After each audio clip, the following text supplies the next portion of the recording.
and welcome. I'm so excited to see everyone here for this event. Um, this is a collaborative panel between the Switzer Foundation and the Agents of Change in Environmental Justice, talking about reckoning and reimagining our relationship with plastic. My name is Cora Preston. I'm the network manager for the Switzer Foundation, and I am going to be managing our tech today. So please DM me if you have any tech issues or access needs that come up for you. Captions should be enabled so you can turn those on for yourself if that is something that helps you out. Before we start, it's important to acknowledge that whether Indigenous, refugee, migrant, settler, or descendant of those forcibly brought to this land, we are all right now on Turtle Island, a gathering place of Indigenous people, including those rooted in our regions. Our staff and the Switzer Network are dispersed across this continent and around the world, as are everyone joining this call today. And we encourage you to research, reflect on, and show up for the Indigenous people where you are. We recognize that the entirety of the North American continent constitutes territory considered to be original Indigenous homelands, and we respect the sovereignty of the hundreds of Native American nations, communities, and peoples that survive today. Switzer Foundation pledges to support the rights of these nations and the interests of Indigenous people. As a small part of this commitment, we make $500 contributions to Indigenous-led organizations for every Switzer Network event that we hold. And you can find a list of organizations we've supported on our website. I encourage you to check them out and support them as well. And I'll put a link to our full land acknowledgement and policy in the chat. And now I'm going to turn it over to Timnit Kefela to introduce themselves and the panel. Thank you so much, Cora. Hi, everyone. Thank you for being in community with us today. My name is Dr. Timnit Kefela, and I am the moderator and an assistant professor of environmental science and resource management at CSU Channel Islands. And I had the great opportunity to organize this panel with Cora here as an Agents of Change Fellow in Residence and a former Switzer Fellow. So a couple of things that I did want to talk about is just the two collaborators for this particular panel. First is Agents of Change in Environmental Justice, which is this program that empowers underrepresented emerging leaders in science and academia to integrate cutting edge science with community knowledge. This organization also helps drive environmental health solutions and helps inspire the next generation of thought leaders working towards a healthy planet for all. And the lovely Switzer Network, the Robert and Patricia Switzer Foundation, which identifies, nurtures, and connects diverse environmental leaders across science, policy, and advocacy, equipping them with funding, training, and networks to drive equitable and measurable and lasting environmental progress for both people and the planet. The rationale behind this panel is platforming voices that I feel like are very important and perspectives that are very important when we think about reckoning and reimagining our relationship with plastic. And so we have these phenomenal panelists here that we get to hear from today. First up, we have Andresa Oliveira Tavares Lima, who is a PhD student at Northeastern University and intern at the Silent Spring Institute, who researches how microplastics break down in the environment and the connection between PFAS and microplastics. We also have Brandon Rothrock, who is a 2024 Agents of Change Fellow, who is a PhD candidate at Ohio State University, where he studies how queer and disabled Appalachians embedded in nonprofit organizations envision environmental justice and the just energy transition in the Ohio River Valley. And we have Paloma Henriques, who is a 2021 Switzer Fellow and is a senior petrochemical campaigner at Friends of the Earth, who supports resilient communities working to protect their health and our shared climate and oceans by preventing the construction of new petrochemical plants. Thank you all for being here and for your willingness to share your knowledge with us today. A couple of things. I have a bunch of prepared questions to engage us in this conversation. However, we will have opportunities for you all here to ask questions if you would like. So do put that in the chat, and around 11:45, I'll be opening the floor to those questions, and we will share them with our panelists. Awesome. So let's get started. So the first question that I have for you all, perhaps we can start with Brandon. is if you could tell us how you found your way into studying the impacts of plastic, be it extraction, production, fates, and really how that has shaped your relationship with plastic, or if there is a specific moment, like be it a finding, image, or place where the scale of this problem stopped being abstract to you. Yeah, thanks, Dr. Kefela, and hi, everyone. So when I first started my master's at West Virginia University, my advisor was working on a project that was looking at the emotional impacts of natural gas pipelines and hydraulic fracturing or fracking infrastructure on landowners in West Virginia. And this project was definitely one of the first times I had been exposed to sort of oil and gas infrastructure more broadly in Appalachia and how people are affected both physically, whether that's through chronic illness, cancers, or other ailments, and how people are also affected emotionally, whether that's by losing sort of like control over their landscape. Oftentimes, a lot of people sort of retire in Appalachia because it's more of a rural area where there's not many people, and things like that. And so, Appalachia is also home to a lot of different petrochemical facilities up and down the Ohio River. And so I began more thinking heavily about this intersection between resource extraction and plastics production.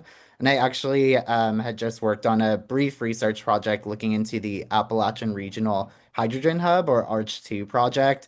It sort of goes into how oil and gas infrastructure and plastics infrastructure are sort of like key to this project, even though Arch 2 is expected to be sort of transformational or I'll put in quotes sustainability focused for the region. And so thinking about my own relationship with plastic, it definitely makes me more hyper aware of the ways in which we encounter plastics in our everyday lives and also the processes and environmental tolls that have occurred for us to sort of get these plastics in our hands. Um, I would say a specific moment that I'm thinking of is I had the opportunity to travel to St. James Parish with Dr. Margaret Brown, who's the Senior Vice President of Justice and Equity at EDF in 2022. And we had actually done a bus tour with Rise St. James and Sharon Levine. And she had shown us sort of everything that was happening in their neighborhood in relation to petrochemicals, and then also their ongoing fight with Formosa plastics as well. Thank you for that. Yeah, and that's really eye-opening seeing that relationship between resource extraction and plastic production, which often sometimes gets forgotten, right? And how that is part of that impact that we need to take into consideration. Thank you so much for sharing that. Andresa, would you like to share? Yeah. Hi everyone. I think my pathway is a little bit different. So I majored in chemical engineering, and back in 2021, I came across a paper talking about the photodegradation of microplastics collected from the ocean, polyethylene, polypropylene, polystyrene, and that got me interested in the whole research. And that's when I reached out to the principal investigator. That's when I reached out to the principal investigator at the time, which is currently my advisor, Aaron Stubbins, and I asked him if there was anything that I could do remotely when I was still in Brazil. So I'm from Brazil. So if there was anything that I could do related to that kind of work. And we came up with a method to collect microplastics from on the beaches. Um, and with that, I developed a method to kind of like separate plastics based on the polymer type. So we're using homemade ethanol solutions, household ethanol solutions, which are like safe and available. And it's something that we call like a way of doing citizen science. And I guess like most currently shifting a little bit more to kind of like community science work. And that really opened my eyes to the amount of plastics and microplastics um, in the environment and also in our day-to-day lives. So yeah, after that, I started my PhD and yeah.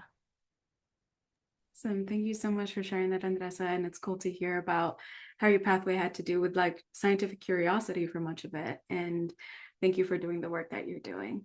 Paloma, would you like to share as well? Yeah, I really enjoyed hearing from both of you, Brandon and Andresa, and have similarities to both your experiences in terms of like the microplastic citizen science and working with Actually, I work with Rise St. James now all the time, and just so inspiring.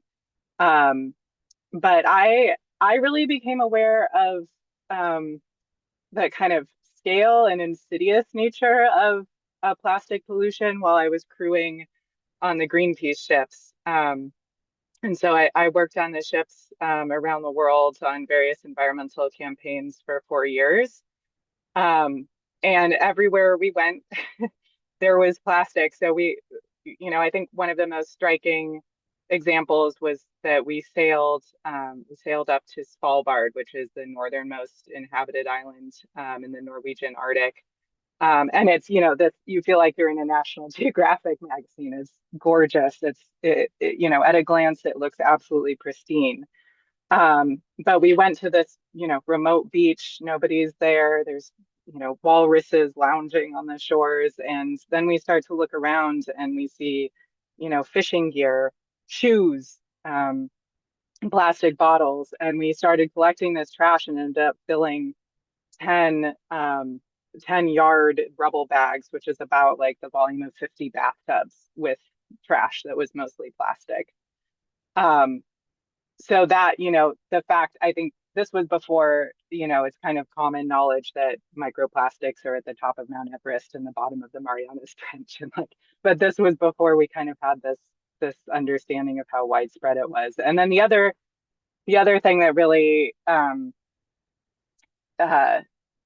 opened my eyes was microplastic sampling that we did with a trawl, a fine mesh net that we uh, towed along while we were sailing.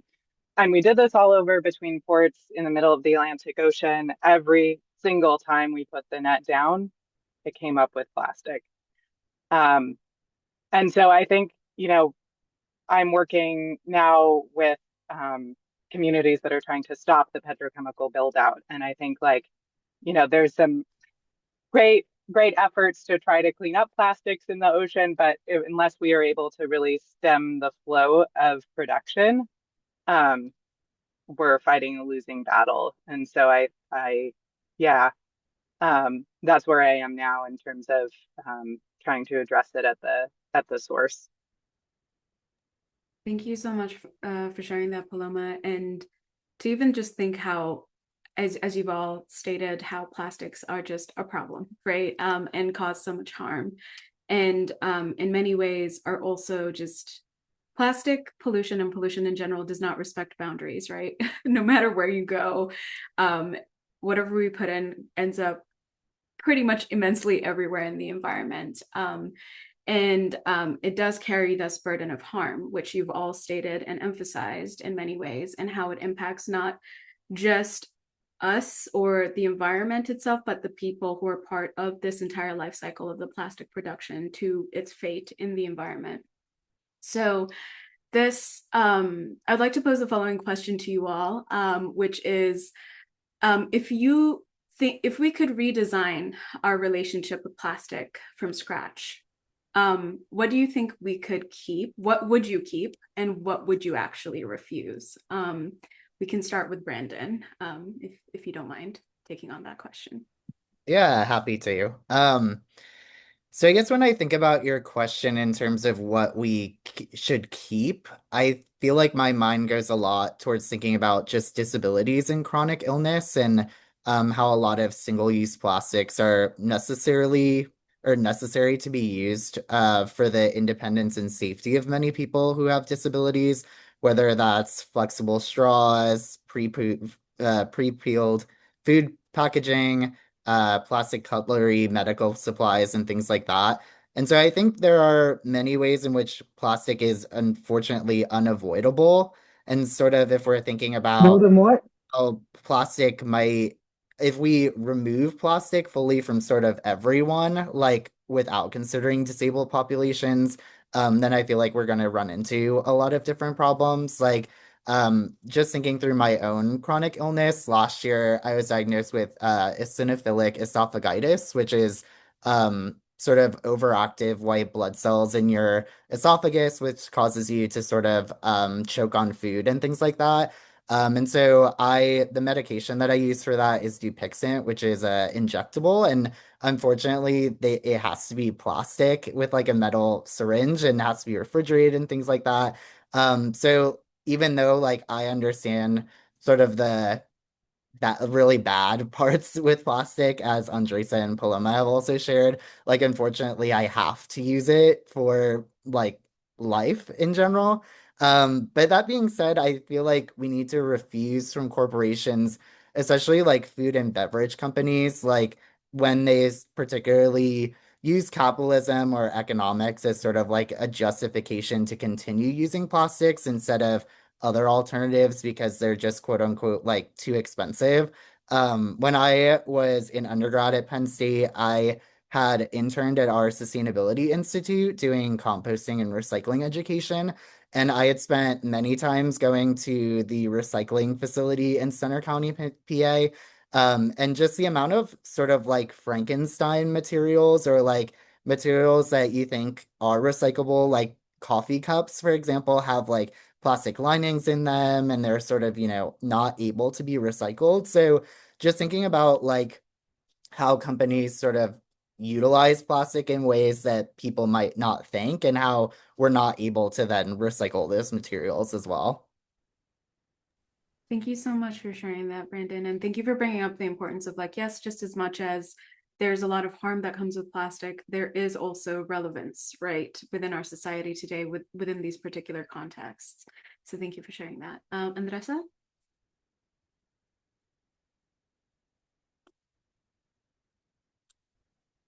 You're still muted. There you go.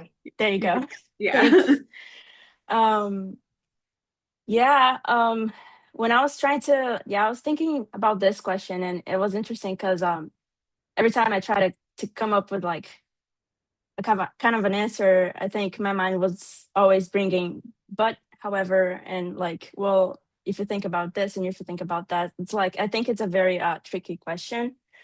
I do agree with what Brendan said. Is like, I think that when we talk about medical applications, right? So we have like preventing infections and other kind of applications, or we're talking about food preservation, reducing food waste, or when we talk about structural applications around us and like long-term uses of plastic, it seemed to be reasonable to have those things and maybe others made out of plastic, and possible alternatives to that would be either more expensive or demand more energy or be less safe.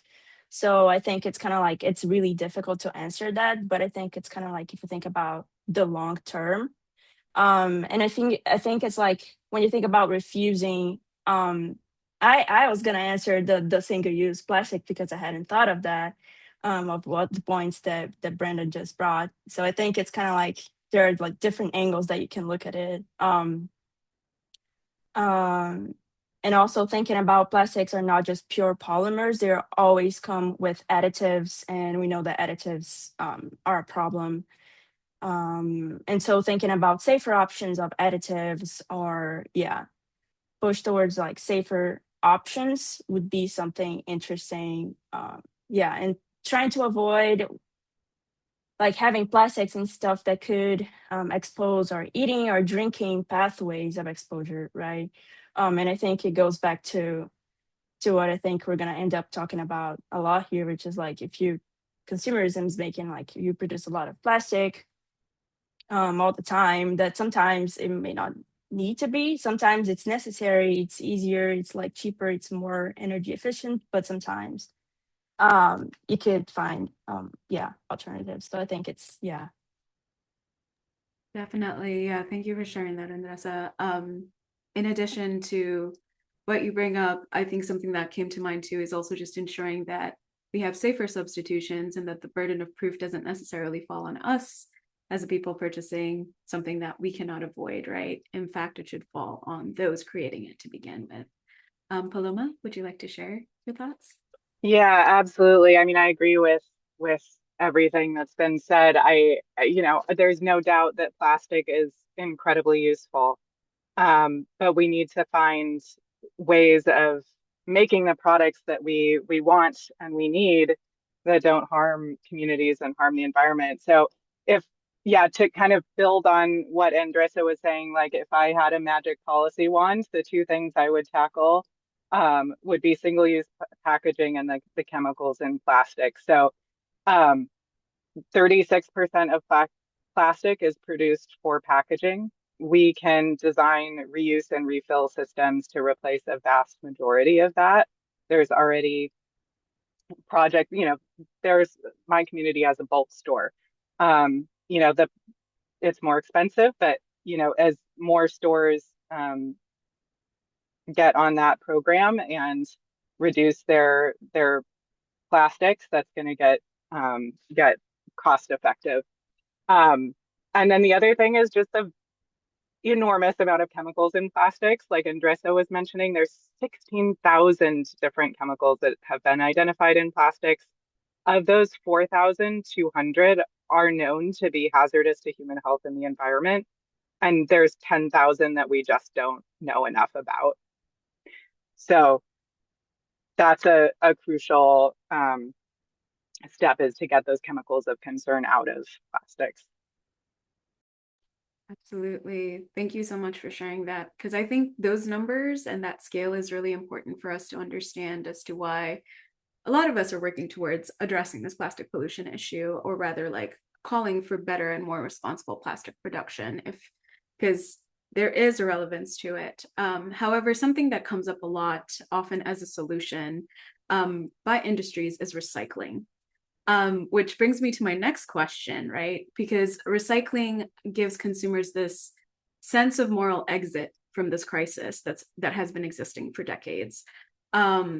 So my question to you all is, like, what other stories do you think we're telling ourselves right now that you think we'll look back on in the same way? Primarily just like thinking about, like, at what point does asking individuals to change their behavior become a destruction from structural change? Brandon, would you like to answer that question first? Yeah, sure. I just want to also, I guess, just piggyback off of what Paloma had just mentioned in the previous question, that it's reminding me a lot about sort of just like fracking fluid as well, and like the chemicals that are in it that companies don't disclose when they're putting it back into the environment.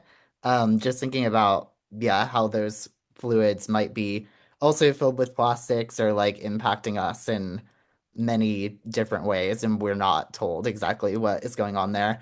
But to answer your question about sort of thinking about stories we're telling ourselves right now, I guess when I was thinking about how to answer this question, I was really thinking about fast fashion and how right now a lot of textiles are sort of infused with plastics, and sort of how we've, as a society, have moved away from like 100% cotton-based products to like polyester, like a mixture of both, which again goes back to sort of the Frankenstein materials I had talked about before, and like our ability to even recycle some of these things. And I think too, like it hits sort of like a moral exit for some people individually when they're like, oh, I can just buy this t-shirt and then donate it to Goodwill, or like it'll be used again.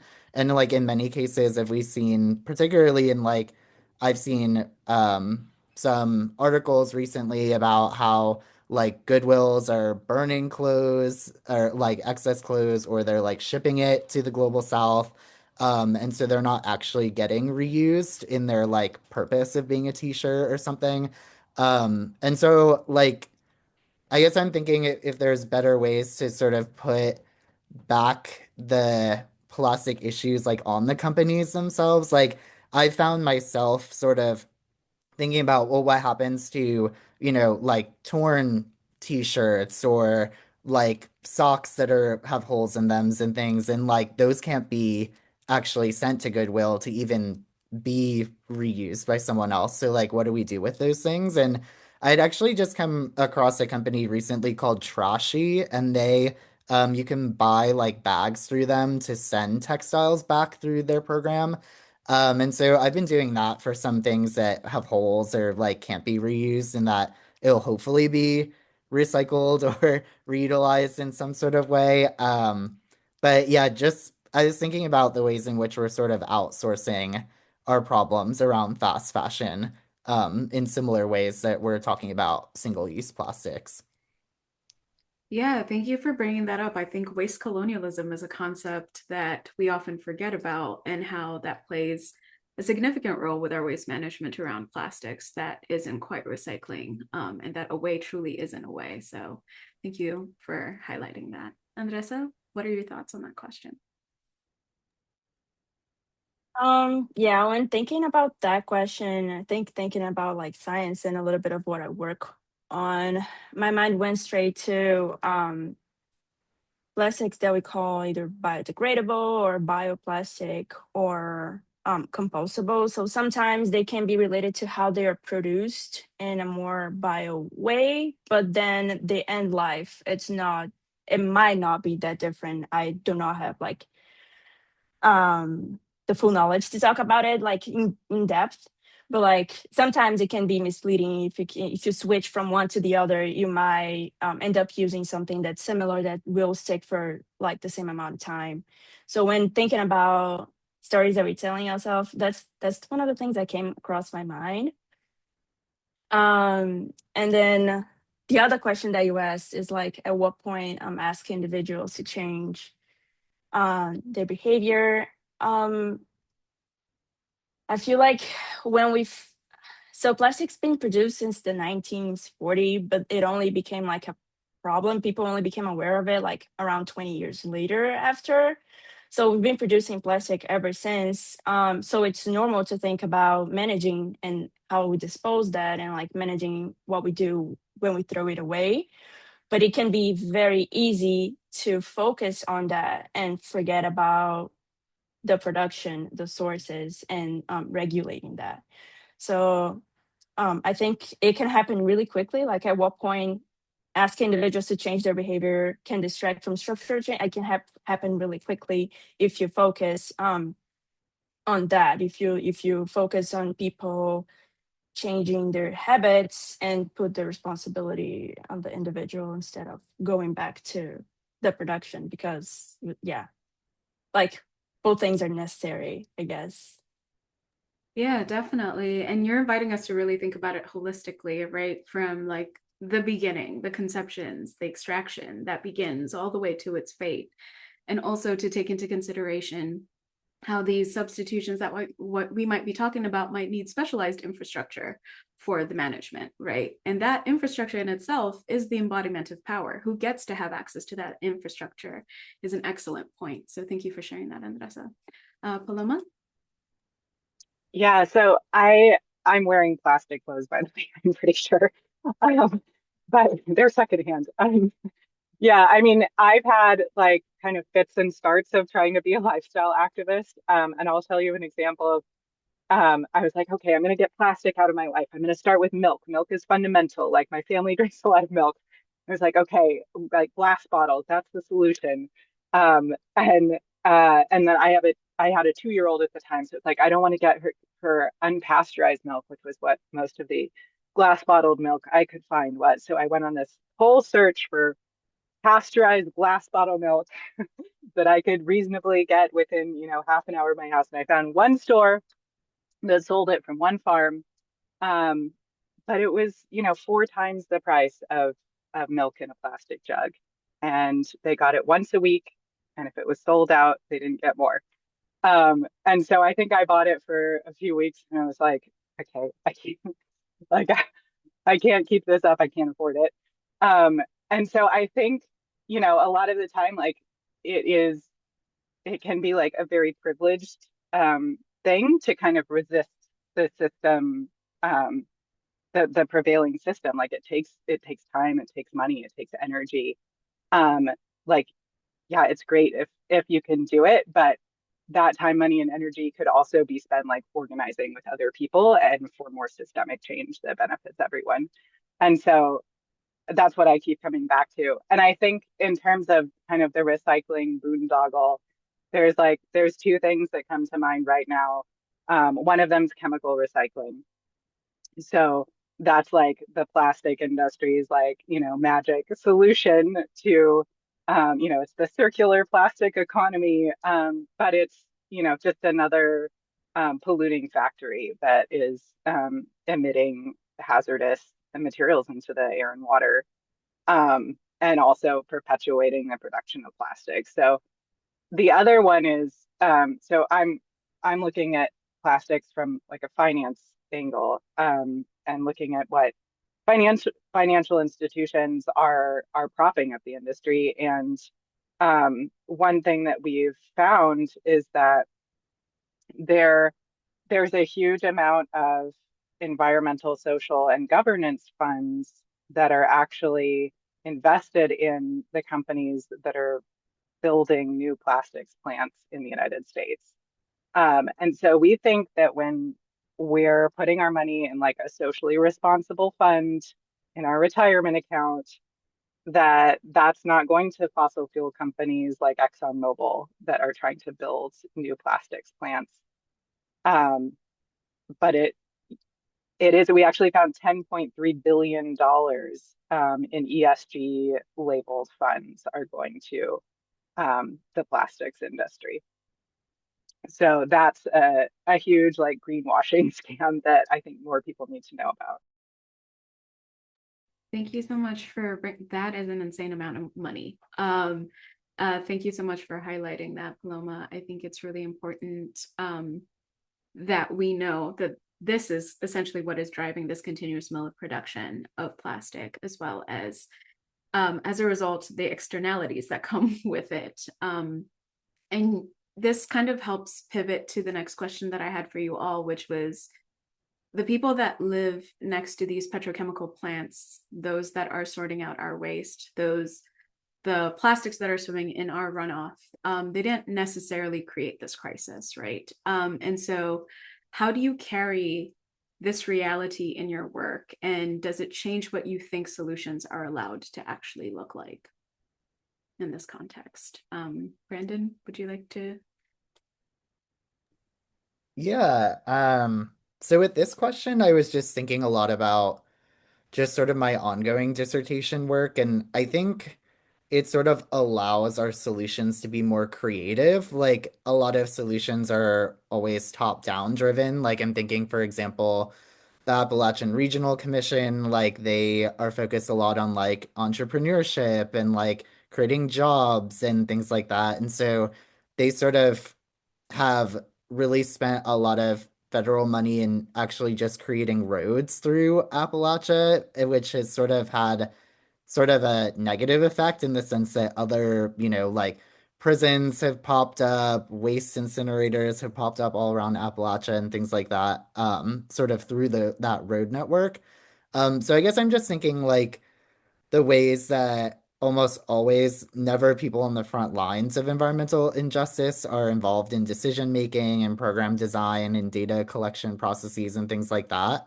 And so I'm just thinking that we need to better figure out ways in which we don't need sort of the government or corporations to envision just futures or different ways for living for ourselves and our communities.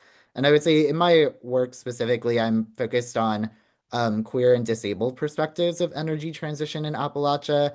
And so I'm specifically going to marginalized populations who are sort of rarely included in discussions on environmental justice and energy transition, what is sort of needed in terms of solutions. And I would say, I guess I don't have like a full picture of that yet since the work is still sort of ongoing and evolving, but I have had a lot of conversations with a lot of different activists that work in nonprofits around the Ohio River Valley, and a lot of activists are sort of pulled in many different directions in fights, whether it's about plastic facilities, petrochemical facilities, data centers is becoming like a really big topic that a lot of people are sort of fighting against in Appalachia. So, um, yeah, I guess tangentially as a way to answer your question. I think it just allows our solutions to be more creative when we're focused more bottom up instead of top down. Absolutely. Thank you so much for sharing that and sharing those perspectives, because it's important to not only think about solutions from a top-down perspective, but really think about like place-based solutions, and how it actually serves the communities that are most impacted. So thank you. Andresa? Yeah, I also, as Brendan said, I also try to like bring that question to my research. Um, and I understand that sometimes, so I look into the photo degradation of microplastic and how fast microplastic photo dissolves in water, what they become and everything. And that can take a while when we think about communicating with people and telling people what's been going on. But I think that that is really important to support research that will later support regulation. So I kind of think of like having my work split a little bit. So I have that side that does a lot of like the long term kind of thing. But whenever I have a chance to go and actually talk to the community and teach kids, so we have this program in Northeastern, the Coast and Ocean Science Academy program, which is like a day that we go and meet the middle schoolers and high schoolers, and they have a bunch of activities. And I'm glad to be included in those ones and offer them like kind of like a little bit of what microplastics are. So it's kind of like it drifts a little bit away from the question, but it kind of still brings it to the community, to the knowledge, to like inform people. And there's something else that I've been learning with my internship at Silent Spring Institute. So Silent Spring Institute is an organization that focuses on reporting back and translating science to the community, either in English or they try to do it in other languages as well as Spanish as Portuguese. So that has been opening kind of like my eyes to like how I can do that for microplastics as well. Um, and it's not straightforward. I think it's like um yeah, I think it's something, it's an ongoing thing. And I think it like with time it helps us share research and share everything that we need to know. But like we know that information sometimes can be not enough, and then we do need regulation. So it's important to have that in mind as well. Thank you so much for sharing that, Andresa. Paloma? Yeah, so earlier Brandon mentioned Rise St. James, and so I work with them a lot and they're in St. James, Louisiana, which is in an area called Cancer Alley, which is, you know, um, the stretch of the Mississippi River from New Orleans to Baton Rouge. It's about 85 miles, and there's around 200 industrial facilities in that area, concentrated in that area. And what I've learned is that it's not an accident that it is built that way. You know, a lot of the facilities are actually on old plantation land. Um, and in fact, Brandon mentioned Formosa Plastics. They want to build a 2,400 acre plastics facility. I think it would be one of the largest in the world. It would be a $12 billion project. The land that they want to build it on, in that land, there are grave sites of um, enslaved ancestors of the current population. So it's really tied to systems of oppression, you know, and I think that in terms of solutions, like anything that's not addressing those systems of oppression is a band-aid. And so we need to look at the financial systems, the economic systems um, that are allowing us to create sacrifice zones, to say, you know, it's okay to harm these communities and harm this part of the world um, because we need this other stuff. Um, you know, the measure of economic prosperity, gross domestic product, it doesn't take into account when people get sick. It doesn't take into account when we pollute. And so we can be doing really great economically and dying. And I think that is really fundamental to this, and you know everything that I'm thinking about now. I want to bring back to that systems change kind of lens, and evaluate whether, you know, whether the solution is really going to work to dismantle that systemic oppression and that systemic racism, um, or is it going to allow that to continue in another way? Because when we're saying we don't want, Formosa Plastics to build in St. James Parish, we're not saying like go build in China. Like we want to make sure that they don't just go somewhere else and create the same problems. It's not a not in my backyard campaign. It's a not anywhere campaign. Absolutely. Bring up that point of essentially no one should be disposable. No one population should be disposable. And we shouldn't necessarily just be thinking about addressing the symptoms of the problem, but rather the root. And that requires us facing history, the legacies of oppression that are perpetuated through this system, and ensuring that we can dare to think about something entirely different and create a transformation of sorts that isn't perpetuating these same issues over and over again. So thank you so much for sharing that, Paloma. So I wanted to pivot to asking you all individual questions about your work. Starting with Brandon, I know you do a lot of work around queer ecology and Appalachian's vision about the just energy transition. So queer ecology, from my understanding, really asks us to think differently about the relationship between bodies, identity, and the natural world. In a region like Appalachia, where land and labor and identity are so deeply entangled, what does that framework open up that a purely economic or policy lens on just transition can't necessarily reach? Yeah, thank you. I guess I'm thinking a lot very similar to what Paloma had just mentioned, where like GDP doesn't like actually infer, or I guess sort of invisibilizes like who is suffering or like who is bearing the cost of sort of the, S&P 500 is like at the highest it's ever been and recently, but yeah, gas is almost $5 in the Midwest and like many people are suffering. So I guess when I'm thinking about queer ecologies and extraction, I'm thinking very much so how extraction is not just economic and how it's more so bodily and relational, like you mentioned. And I feel like queer ecology helps us give language for what I keep running into my research, which is that extraction is not just the physical resources that come out of the ground, but it's what gets imposed on bodies, identities, and environments in a process. And I think a lot recently I just reread Power and Powerlessness by John Gaventa.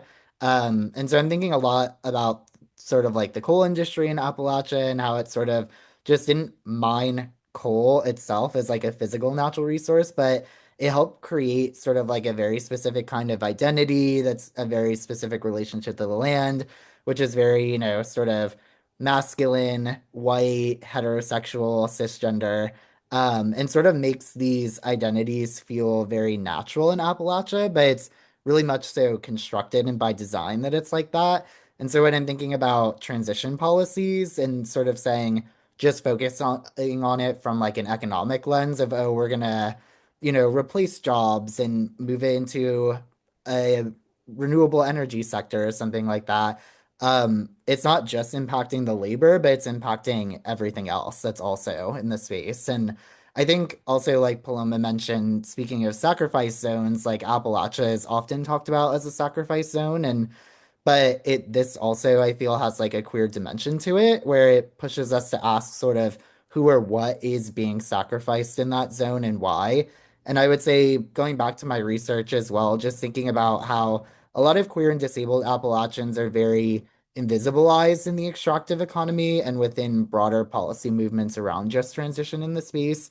And I feel like again, just transition sort of thoughts often cater to workers that are implicitly straight, able-bodied, and male. And so my research is sort of finding that communities doing justice work are embedded in an environment that was designed without them in mind. So just thinking about sort of the connections between queer ecology and extraction in Appalachia and how that sort of bodies and identities are meshed into that as well. Thank you so much for doing that work because it is trying to be truly inclusive of everybody that's part of Appalachia, not just necessarily a certain set of people as has been imposed by industry and the history of industry in that region. So thank you. Andresa, you do work at the intersection of PFAS and microplastics, which PFAS is something that is gaining a lot of prevalence, at least in the media, as a forever chemical. So the science on both of those have been advancing rapidly, but our policy and our public understanding hasn't always kind of kept at pace with that. Where do you see the most important gaps, and what would it take to close them, according to you, thus far, as someone who's been studying this? Yeah, thank you for that question. It's interesting because I first started working with microplastics and I learned about PFAS when I started doing my internship at Silent Spring. But I've noticed some things. For example, we know that EPA sets limits for certain PFAS in drinking water, but there isn't kind of like a limit or like any kind of like regulation like that for microplastics in water. There is, I think this year, like last month, microplastics were added to the sixth contaminant candidate list from EPA, which is kind of like, this might be important to include and regulate, but it's not actually like having an actual regulation. So I think it's one gap. And then another gap is like the same way that PFAS are not just one thing, it's like have thousands of molecules and things. Microplastics can be different kinds of plastics and they can have different kinds of interactions. We may be exposed to some kinds more than other kinds. So I think highlighting and bringing that difference to view to the public is also important. And when doing the intersection and learning about where are the intersections, we know that there's Teflon, for example. Teflon is both kind of a PFAS and it's also a polymer, right? So it's right in between, it's right there. It's like we can get exposed to that.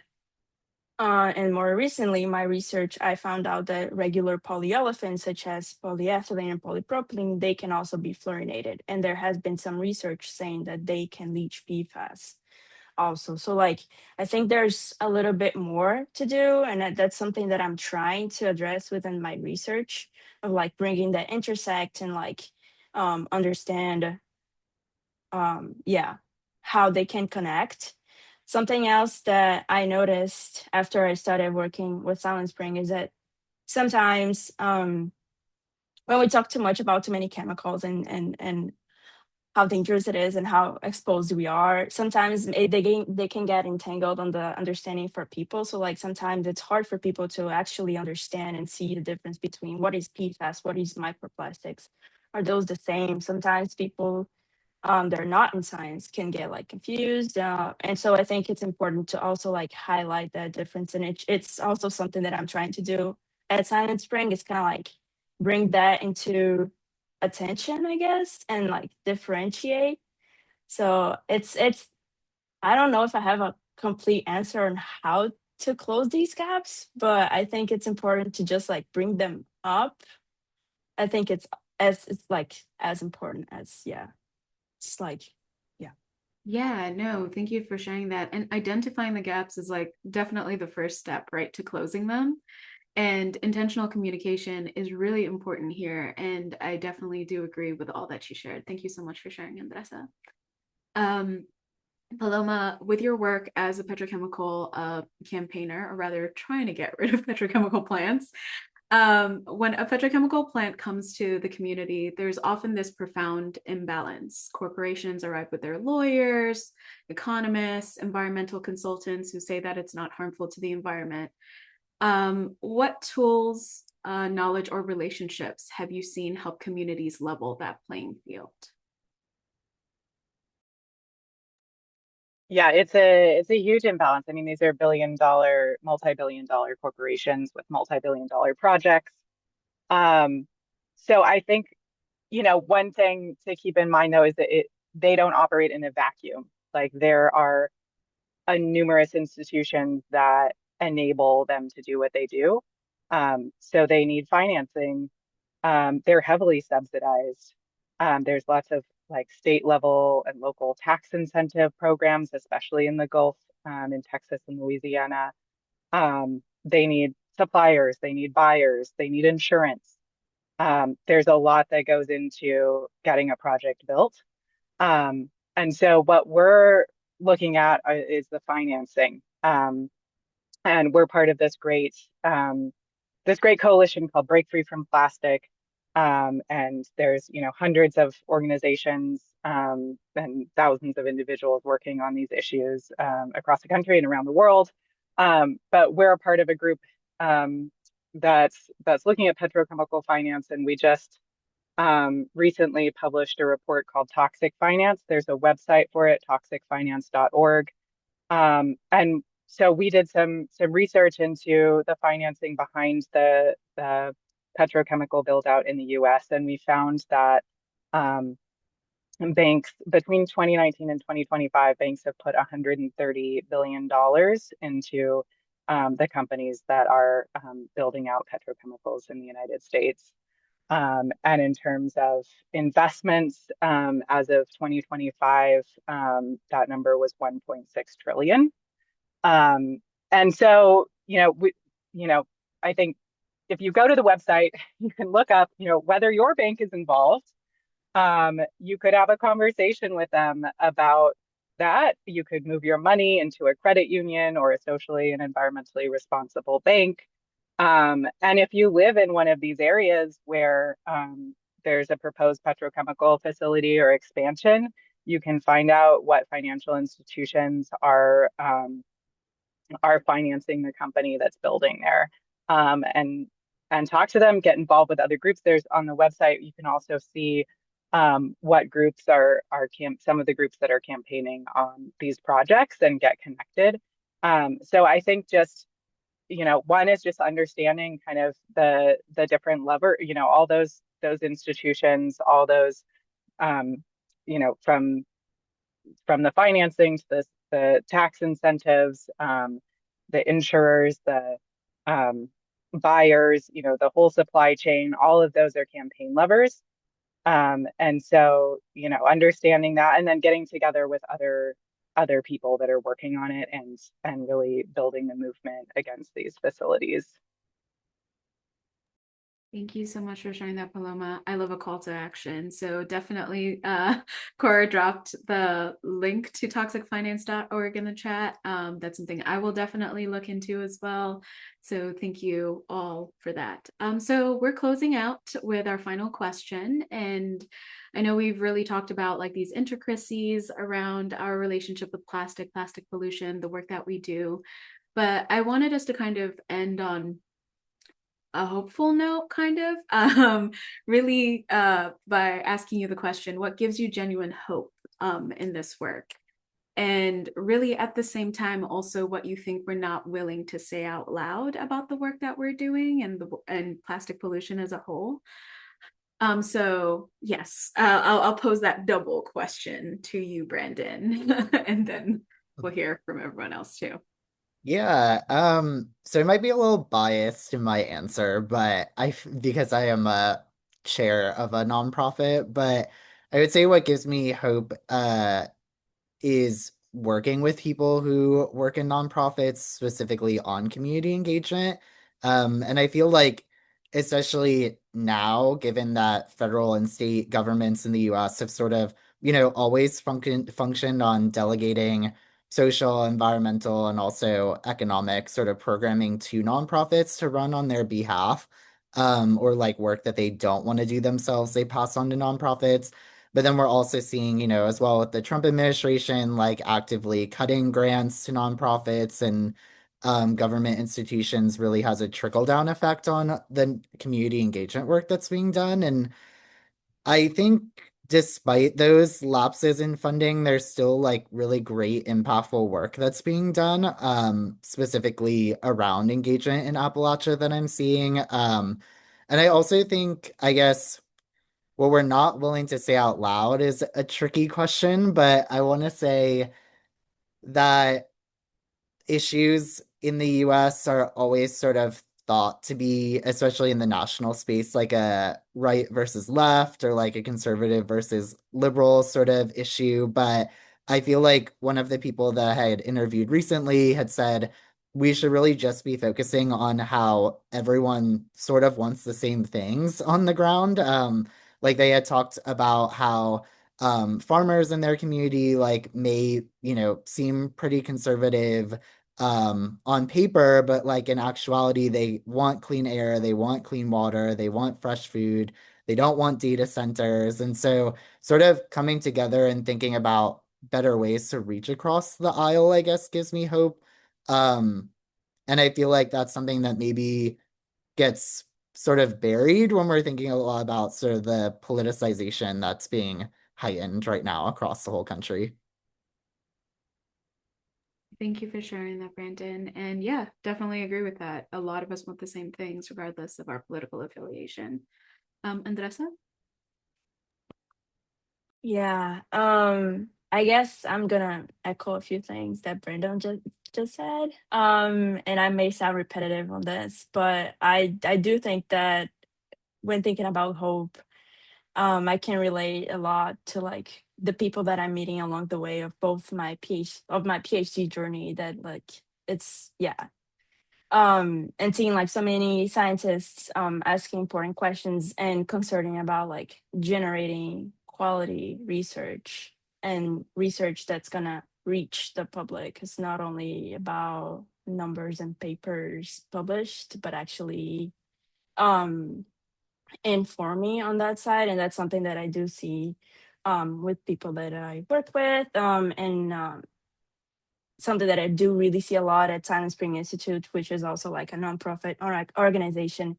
And it also, as Brenna said, gave me a lot of hope, because yeah, it's a women-led organization, and it's really focused on communicating and reporting back to the community, and not only just saying, yeah, this is bad, but it's like, yeah, this is bad, this is how you can improve that, this is what you can do while regulations are in the works and everything. So yeah, I think that's kind of like what gives me hope.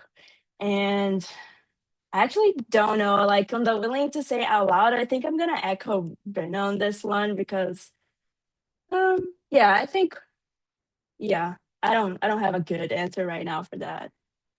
Yeah, that's a great answer.